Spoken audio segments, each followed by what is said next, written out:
আপনারা জানেন তো এখন আমি সেই ব্যাপারটা মনে হয় বলতে আসি নাই। আমি বলতে আসছি এই কথাটাই, এই যে লোকগুলি বসে আছে জুলাই আন্দোলনের যে আপনার এই যে আহত লোকগুলি বসে আছে, বলেন কার চোখে পানি আসবে না? বলেন কার চোখে পানি আসবে না এদেরকে দেখলে? তারা কি ভিক্ষুকের জাতি ছিল? বলেন বাংলার জনগণের বাংলার সন্তান ছিল, তাদেরকে বীর সন্তান উপাধি দিতে হবে। তো আরেকটা কথা আমি বলবো, দেখেন এই যে ছেলেটা, এই যে দেখেন একটা ছেলে, ভালো ছেলে ছিল দেখেন, এবং একটা শিক্ষিত ছেলে, তার কি অপরাধ ছিল বলেন?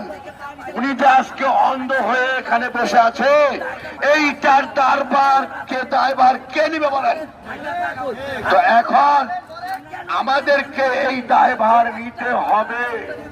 প্রধান উপদেষ্টা, মাননীয় উপদেষ্টা বর্গকে সম্মান দিয়ে বলছি যে তাদের যে দাবি, আহত জুলাই যোদ্ধাদের অবস্থান কর্মসূচি, এখানে তাদের যে 3 দফা দাবি, এই 3 দফা দাবির সাথে আমি একজন ক্ষতিগ্রস্ত বিডিআর সদস্য হিসাবে তাদের সাথে আমি একমত পোষণ করলাম।